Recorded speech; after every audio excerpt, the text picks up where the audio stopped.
First இந்த recipe பண்ணுறதுக்கு ஒரு 4லேருந்து 5 வரமிளகாயை சுடுதண்ணி ஊற்றி நல்லா 10 நிமிஷத்துக்கு ஊற வச்சுக்கலாம். இது காரம் ரொம்ப கம்மியான மிளகாய்ங்கனால கொஞ்சம் சேர்த்து நான் போட்டிருக்கேன். இப்போ மிளகாய் நல்லா ஊறினதுக்கப்புறம் ஒரு மிக்ஸி ஜாரில் சேர்த்துக்கோங்க. உங்கள் காரத்துக்கு தகுந்த மாதிரி மிளகாய் அட்ஜஸ்ட் பண்ணி சேர்த்துக்கோங்க. கூடவே ஒரு கைப்பிடி அளவுக்கு சின்ன வெங்காயம் சேர்த்துக்கோங்க. அது கூடவே ஒரு கைப்பிடி அளவுக்கு பூண்டு சேர்த்துக்கலாம். நல்லா பழுத்த தக்காளி, மீடியம் சைஸ் தக்காளி ஒன்று எடுத்து வச்சுருக்கேன். இதை நல்லா கட் பண்ணிவிட்டு உள்ளே சேர்த்துக்கலாம். அரைக்கிறதுக்கு ஈஸியாக இருக்கும். இப்போ இந்த சட்னிக்கு தேவையான அளவுக்கு உப்பு சேர்த்துக்கலாம். லாஸ்ட்டாக ஒரு நெல்லிக்காய் சைஸு புளியே இந்த சைஸ் எடுத்து வச்சுருக்கேன். இது உள்ளே சேர்த்துக்கலாம். சேர்த்துட்டு தண்ணி எதுவும் சேர்க்காத இது போல் நல்லா விழுது அரைச்சி எடுத்துக்கோங்க. இந்த அளவுக்கு இருக்கணும் ஃபைனாக. இது போல் நல்லா அரைச்சி எடுத்துக்கலாம். இப்போ ஒரு பேனை ஹீட் பண்ணிவிட்டு இதில் 1 ஸ்பூன் அளவுக்கு எண்ணெய் சேர்த்துக்கோங்க. இப்போ நம்ம எடுத்து வச்சுருக்கிற விழுதை உள்ளே சேர்த்துட்டு நல்லா மிதமான தீயிலே ஒரு 2 நிமிஷத்துக்கு வதக்கிட்டு எடுத்துக்கலாம். ஒரு வாட்டி நல்லா கலந்து விட்டுட்டு மேலெல்லாம் தெறிக்கும். மூடி போட்டுடலாம். மூடி போட்டுட்டு நல்லா மிதமான தீயில் வச்சு ஒரு 2 நிமிஷத்துக்கு வதக்கிக்கலாம். இப்போ நல்லா கொஞ்சம் வத்தி சுருங்கி வந்துருச்சு.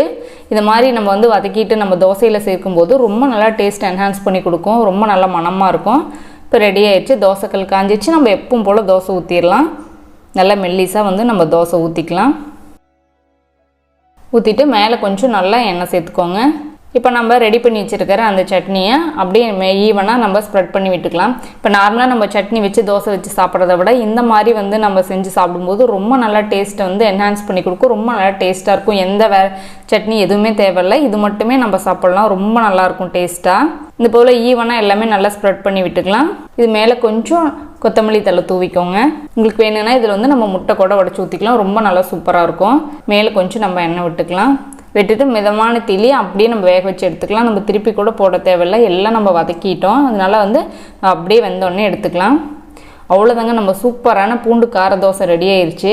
கண்டிப்பாக இந்த ரெசிபி நீங்கள் வீட்டில் ட்ரை பண்ணி பாருங்கள். உங்களுக்கு ரொம்ப பிடிக்கும். உங்களுக்கு இந்த ரெசிபி பிடிச்சிருந்துச்சுன்னா லைக் பண்ணுங்கள், ஷேர் பண்ணுங்கள். நம்ம தெய்வாஸ் நலபாகம் சேனலுக்கு சப்ஸ்கிரைப் பண்ணிக்கோங்க.